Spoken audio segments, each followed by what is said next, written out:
Hello and welcome to today's episode. This article will be from the Green Left Weekly and be on the topic of are the New South Wales Greens heading for a split. This was written by Pip Hinman on December the 13th. New South Wales Greens appear to be heading for a split, with a right wing of the party initiating a McCarthyite campaign to purge socialists from its membership. The red baiting campaign, led by 3 New South Wales Greens state MPs, follows a seeming resolution of a long-running sexual harassment complaint against Greens MLC Jeremy Buckingham. But Green MLC's Kate Fairman and Justin Field have come to the defence of Buckingham and put an ultimatum to the state party leadership: ignore the current decision-making practices and expel members of the internal anti-capitalist tendencies, Left Renewal and socialist group Solidarity by December the 17th, or face the consequences, whatever they may be. In an open circular to Green members, former members, Green supporters and voters, released on December the 12th, 2 MLCs say that the party is at a crossroads. Left Renewal has had such a big influence on the party that it has poisoned goodwill, destabilised core principles, and undemocratically hounded Buckingham out of the Greens. Left Renewal has repudiated this claim. Formed 2 years ago, it said on December the 12th that it is not a large organisation and that only 2 members of Solidarity had been Green members, and they had left more than a year ago. Left Renewal alleged that Buckingham had brought the situation to a head by smearing his accuser, calling her a promiscuous drug user, lied about having been cleared by the external investigation, threatened several members with defamation for publicly supporting his accuser, and attacked the New South Wales Greens democratic process is repeatedly in the media.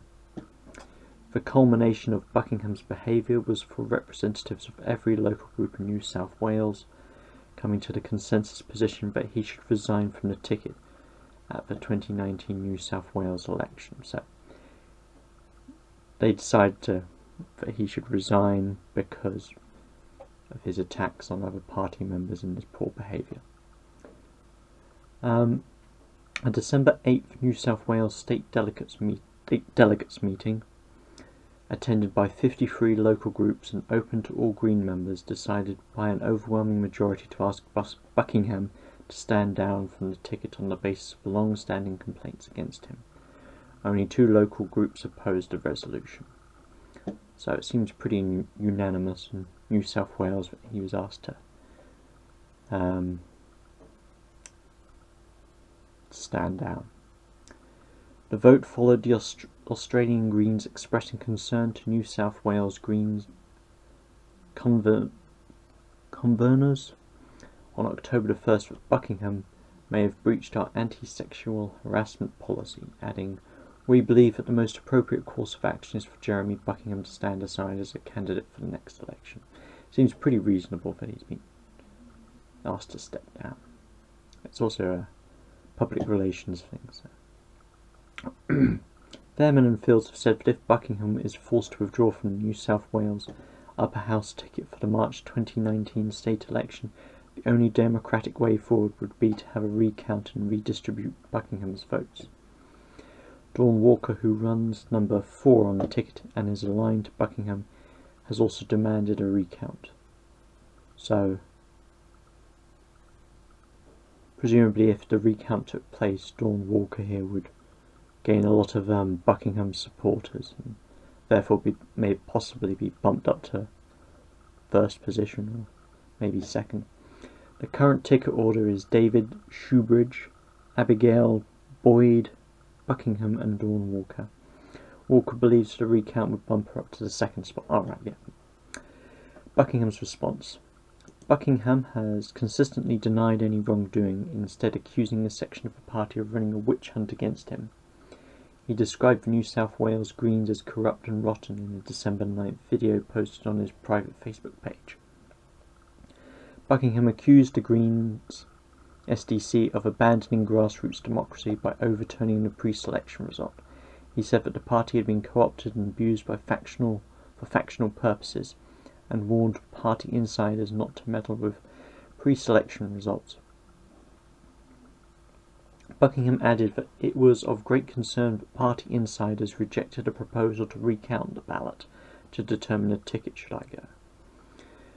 New South Wales Greens Senator Mehreen Faruqi said on December 12th that the state governors had committed to consider a ballot recount, but that as this was a break from the past practice and required membership rule changes, the matters could not be resolved within a few days.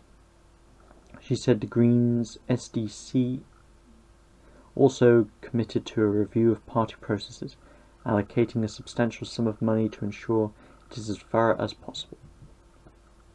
Others have pointed out that when candidates have previously decided to step down from upper house tickets, such as in 2010, 2006 and 2000, no recounts were done. Rather, the person who was next in line on the ticket was bumped up. Buckingham, Field and Farman, together with former Greens national leader Bob Brown and an occasional current party leader Richard Natal, have been waging a long-running campaign against the New South Wales Greens over its grassroots decision-making structures and political stands. This group ran a vicious campaign against former New South Wales Senator Lee Raihannon, most recently focusing on her refusal to buckle to Greens Senator Sarah Hanson-Young's attempts to compromise over the full Gonski Schools funding package. The campaign against Raihannon included a large amount of red baiting. I'm not going to get into that. Former Greens Marrickville Council Mayor Fiona Bryan also came under concerted attack in 2012 from a section of the party after securing support, including from all Green councillors, so pretty grassroots, for a motion supporting the global boycott, divestment and sanctions campaign for Palestine.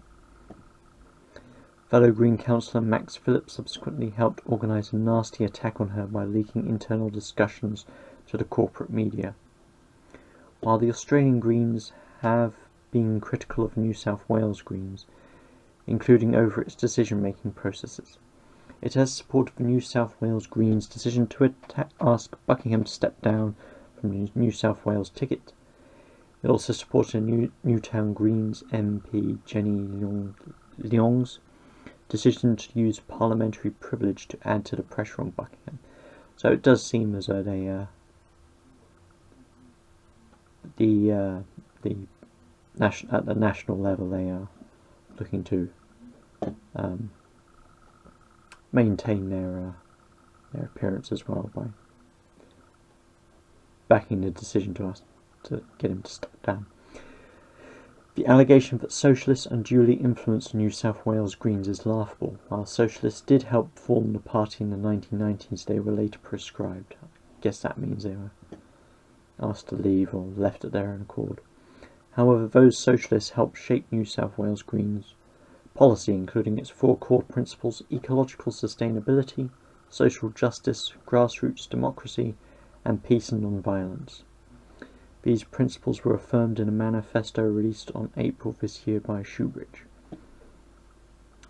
The Greens do face an unresolved contradiction between those who criticise capitalism for its failures and those who want to downplay them while signalling that the system can be fixed. It is a pretty common sentiment in most sort of developed democracies.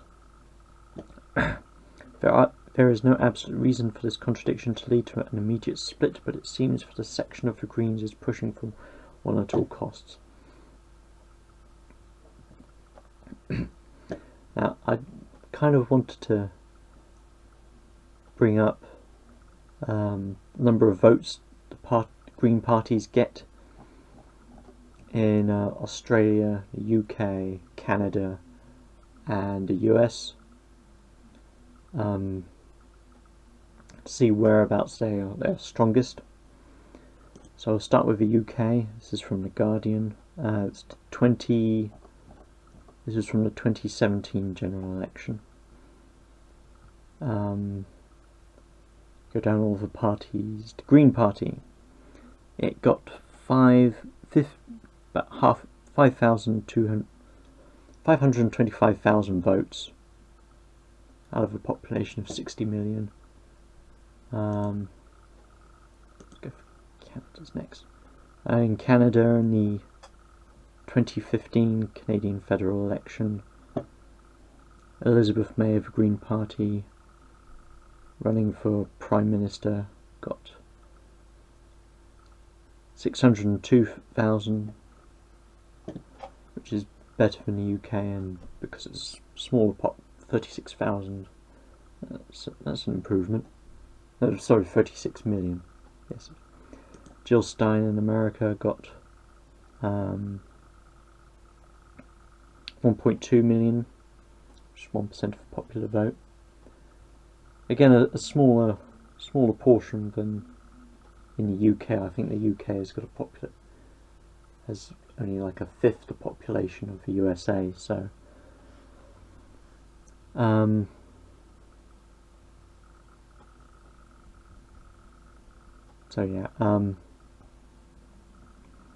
Jill Stein didn't do as well as in the The Greens in the USA didn't do as well as in the UK comparatively. That's what I'm trying to say. And in Australia, they got even more votes. The Green Party under Richard Di Natale, which had been mentioned earlier as one of the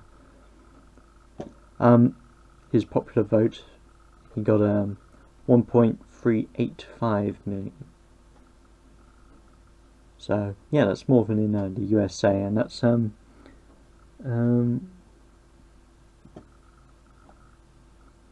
as a percentage of a popular vote, that's about 10%, which is, they are the third party in Australia. So I find that interesting. But yeah. Anyway, thanks for watching. I hope there'll be more videos up in the future.